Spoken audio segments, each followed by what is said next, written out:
brought you at Arsenal and their signings in the off-season, ranking those. Now, what's strange about Arsenal's signings is that it feels like they've been almost in a perpetual transfer window, almost before since Mikel Arteta came in, but definitely since Mikel Arteta came in. A lot of turnaround of the squad, huge turnover. That's also partly down to Edu as well. And we're going to be looking at the good work these guys have done over the last couple of years and in recent months as well. If you want to drop a like on the video, you want to hit subscribe, do it down there because it really helps the channel. We're trying to get 100k by the World Cup.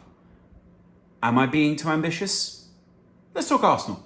Speaking of ambition. Now, a lot of people this season think there is a real crunch time coming for Arsenal in terms of where is this project actually going? Which direction do we actually believe it's moving? And what's the velocity of this overall project? Doesn't mean, by the way, that therefore at any point we're going to be calling for Mikel Arteta's head or anything else stupid.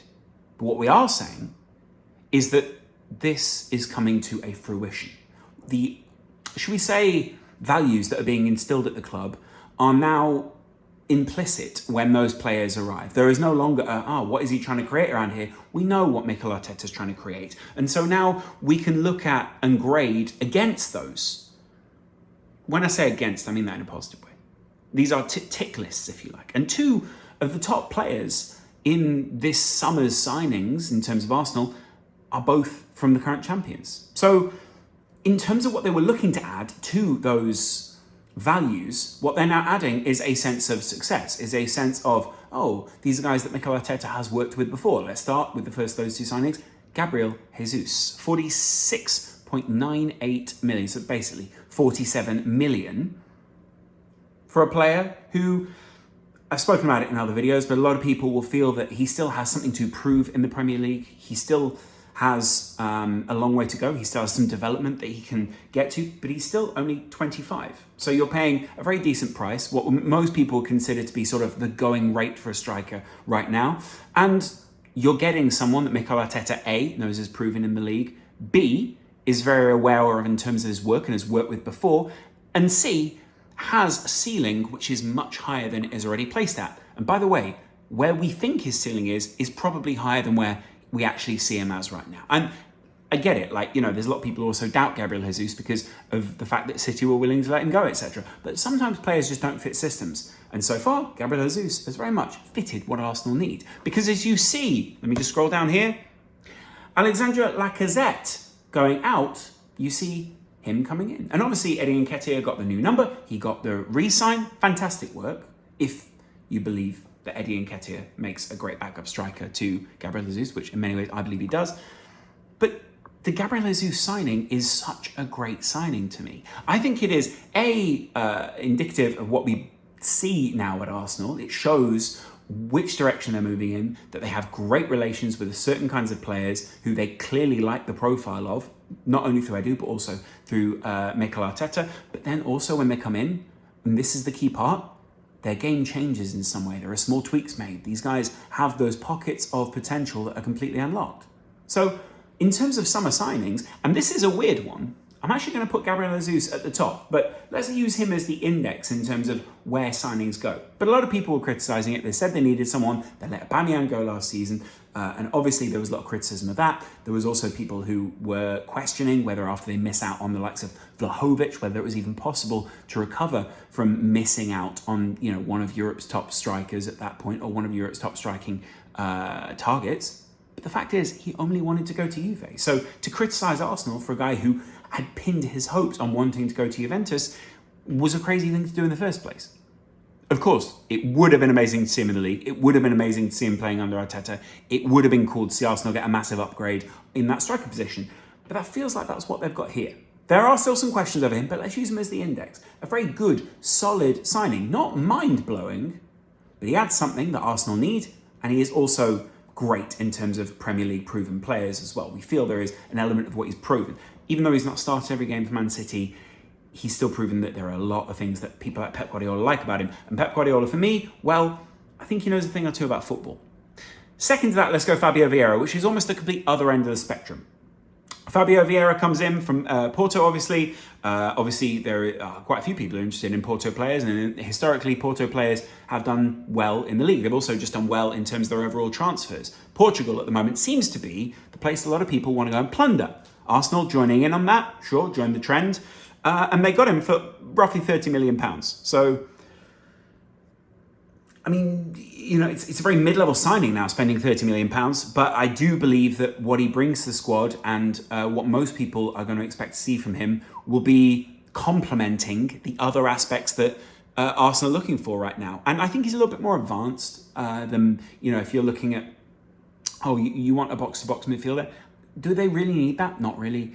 What they really need is someone who fits into the system, can help advance the ball to those extremely creative players up front, and also get in the mix of that as well. I think it's a good signing. I think it's below the overall signing of where Gabriel Jesus is, just because I believe that Gabriel Jesus was a more gaping hole within that team. But overall, I'd be impressed with Fabio Vieira as a signing if I was a Liverpool fan, and I'd be excited to see him play. And I am obviously, you know, a Liverpool fan who would love to see us sign someone. Anyway, back to this Arsenal thing. The point is that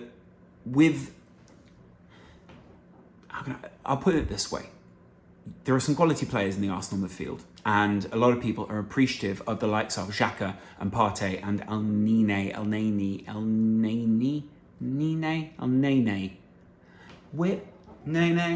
That isn't even that move. The point is, if you've got those players in midfield, you always felt like there was a slight upgrade here, a slight upgrade there. And you get that feeling as fans when you begin to look at your own players. You go, there is something missing, but I'm not quite sure what.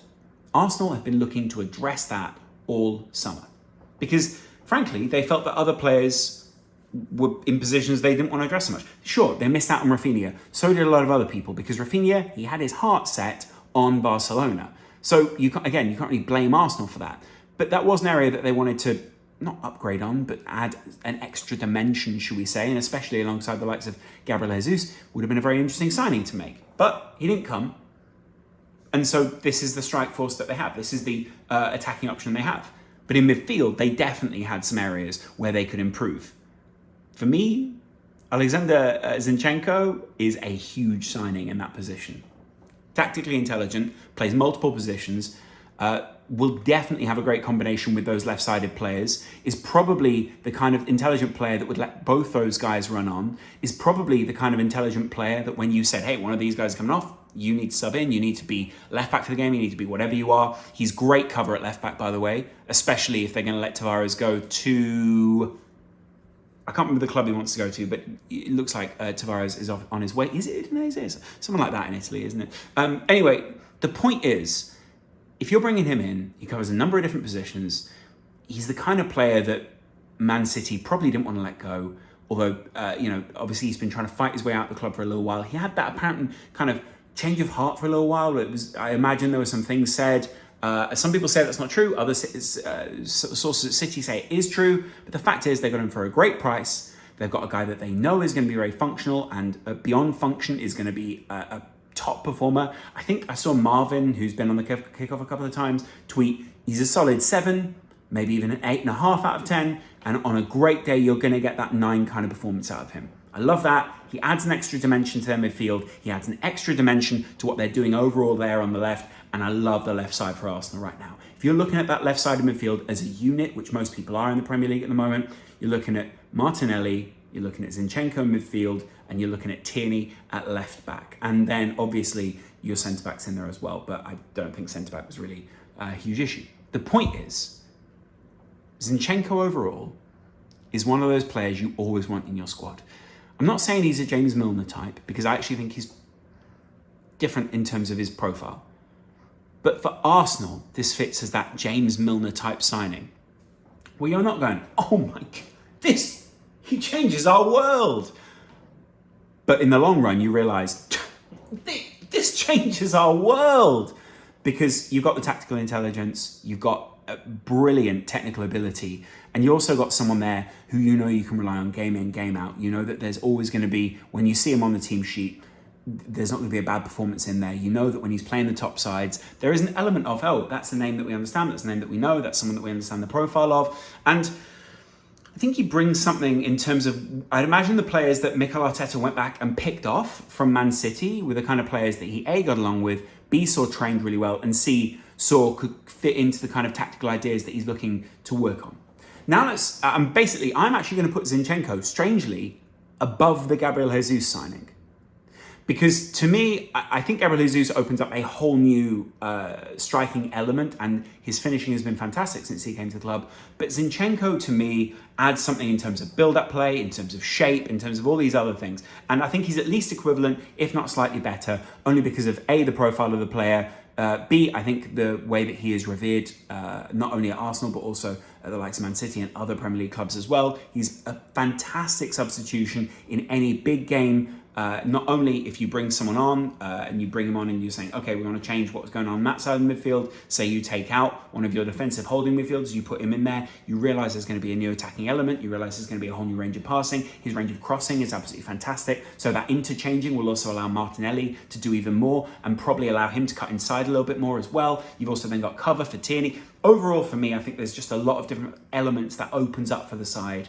And frankly, I'm also quite excited to see what the Mikel Arteta does with the likes of Zinchenko and Gabriel Jesus, because it seems that their profile is changing a little bit in going to Arsenal. No one's saying, obviously everyone knows that Arsenal rank lower than Man City in the Premier League right now. No disrespect to them, but City are current champions. City have a certain profile of player. And we also know that they wanted to clear a little bit of the wages, off the books. They also wanted to clear a couple of players off different elements because they're looking for a bit of a refresh. They're looking to go into a new generation under Pep. And there's probably a couple of players there who've been looking for game time, who wanted to get a bit more of that, who were probably a little bit, I don't want to say disconcerting, but at the same time, they were the kind of guys that you look at them and go, your quality, you should have been starting another side.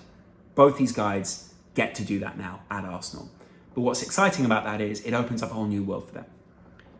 There is kind of another player who is rumoured to be going to Arsenal right now. Apparently, there is contact, and there has been contact between Tielemans and Arsenal since late April, early May, is what Fabrizio Romano is saying.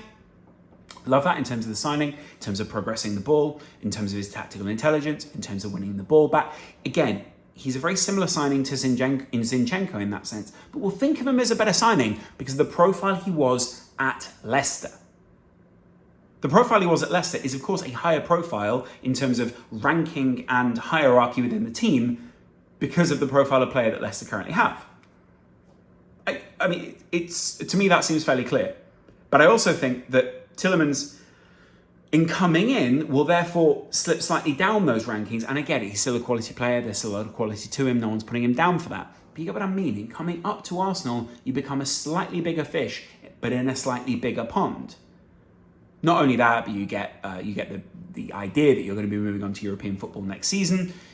Again, you've got a player who's moving to your club during a time when you aren't in the very top tier of European football. So you've got someone who clearly is buying into the project, in Zinchenko, Gabriel Jesus, and probably in Tielemans, probably also in in Fabio Vieira.